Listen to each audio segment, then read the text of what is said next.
हर घर तक शुद्ध जल पाइप से पहुंचाने का ये बहुत बड़ा अभियान है।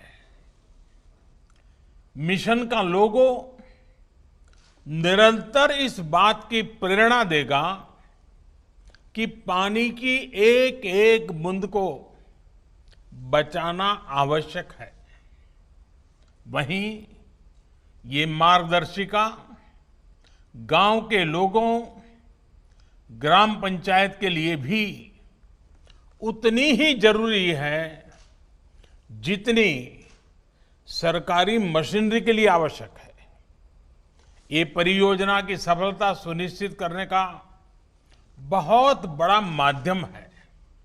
साथियों, आज जिस पुस्तक का विमोचन हुआ है उसमें भी विस्तार से ये बताया गया है कि गंगा किस तरह हमारे सांस्कृतिक वैभव, आस्था और विरासत तीनों का ही बहुत बड़ा प्रतीक है। गांवों में, पहाड़ों में जहां आना जाना तब मुश्किल हो, वहां पीने के पानी का इंतजाम करने में सबसे ज्यादा तकलीफ हमारी माताओं को, बहनों को, बेटियों को उठानी पड़ती थी, पढ़ाई छोड़नी पड़ती थी। इन समस्याओं को दूर करने के लिए देश की पानी से जुड़ी सारी चुनौतियों पर एक साथ ऊर्जा लगाने के लिए ही जल शक्ति मंत्रालय का गठन किया गया। मुझे खुशी है कि बहुत ही कम समय में जल शक्ति मंत्रालय ने तेजी से काम संभालना शुरू कर दिया। पानी से जुड़ी चुनौतियों के साथ साथ अब यह मंत्रालय देश के गांवों में हर घर तक जल पहुंचाने के मिशन में जुटा हुआ है। आज जल जीवन मिशन के तहत हर दिन करीब करीब 1 लाख परिवारों को शुद्ध पेयजल की सुविधा से जोड़ा जा रहा है। सिर्फ 1 साल में ही देश के 2 करोड़ से ज्यादा परिवारों तक पीने का पानी पहुंचाया जा चुका है। यहां उत्तराखंड में तो त्रिवेंद्र जी और उनकी टीम ने एक कदम आगे बढ़ते हुए सिर्फ 1 रुपये में पानी का कनेक्शन देने का बीड़ा उठाया है। मुझे खुशी है कि उत्तराखंड सरकार ने साल 2022 तक ही राज्य के हर घर तक जल पहुंचाने का लक्ष्य रखा है। कोरोना के इस कालखंड में भी उत्तराखंड में बीते 4-5 महीने में 50,000 से अधिक परिवारों को पानी के कनेक्शन दिए जा चुके हैं। ये उत्तराखंड सरकार की प्रतिबद्धता को दिखाता है, कमिटमेंट को दिखाता है। साथियों, जल जीवन मिशन गांव और गरीब के घर तक पानी पहुंचाने का तो अभियान है ही। ये एक प्रकार से ग्राम स्वराज को, गांव के सशक्तिकरण को, उसके लिए भी एक नई ऊर्जा, नई ताकत, नई बुलंदी देने वाला अभियान है। सरकार के काम करने में कैसे बहुत बड़ा बदलाव आया है, ये उसका भी उदाहरण है।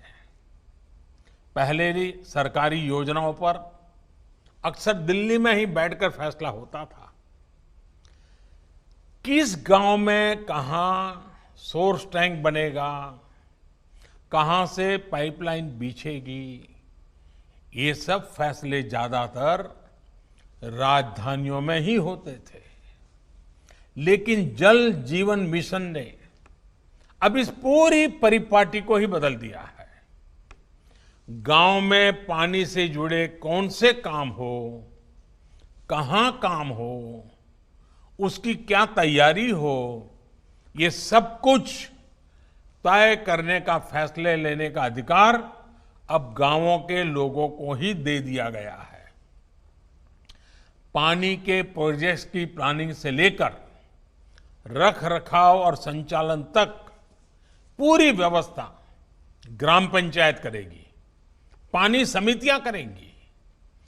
पानी समितियों में भी 50% गांव की बहनें हो, गांव की बेटियां हो, ये भी सुनिश्चित किया गया है। साथियों, आज जिस मार्गदर्शिका का विमोचन किया गया है वो इन्हीं बहनों बेटियों, पानी कमेटी के सदस्यों, पंचायत सदस्यों के सबसे ज्यादा काम आने वाली है। एक प्रकार की मार्गदर्शिका है और मेरा पक्का विश्वास है पानी की कठिनाई क्या होती है, पानी का मूल्य क्या होता है, पानी की आवश्यकता कैसे सुविधा और संकट दोनों लाती हैं, इस बात को हमारी माताएं बहनें जितना समझती हैं शायद ही कोई समझता है। और इसलिए जब इसका पूरा कारोबार माताओं बहनों के हाथ में जाता है तो बड़ी संवेदनशीलता के साथ, बड़ी जिम्मेदारी के साथ वे इस काम को निभाती हैं और अच्छे परिणाम भी देती हैं। ये गांव के लोगों को एक मार्ग दिखाएगी। ये किताब जो बनाई है वो छोटे मोटे निर्णय करने में, फैसले लेने में मदद करेगी। मैं समझता हूं जल जीवन मिशन ने गांव के लोगों को एक अवसर दिया है।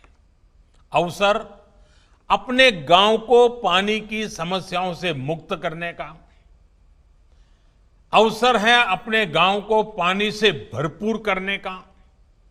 मुझे बताया गया है कि जल जीवन मिशन इस 2 अक्टूबर गांधी जयंती से एक और अभियान शुरू करने जा रहा है। 100 दिन का एक विशेष अभियान जिसके तहत देश के हर स्कूल और हर आंगनवाड़ी में नल से जल को सुनिश्चित किया जाएगा। मैं इस अभियान की सफलता की शुभकामना देता हूं और मैं राज्य सरकारों से भी आग्रह करता हूं कि करने जैसा पवित्र काम है, राज्य सरकारें भी पूरी तरह इस जिम्मेवारी को अपने कंधे पर उठाएं और इस काम को 100 दिन में हम पूरा करके दिखाएं। साथियों, नमामि गंगे अभियान हो, जल जीवन मिशन हो, स्वच्छ भारत अभियान हो, ऐसे अनेक कार्यक्रम बीते 6 सालों के बड़े रिफॉर्म्स का हिस्सा है।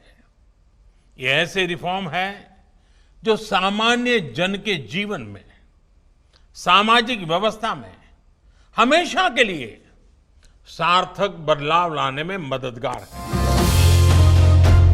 जल जीवन मिशन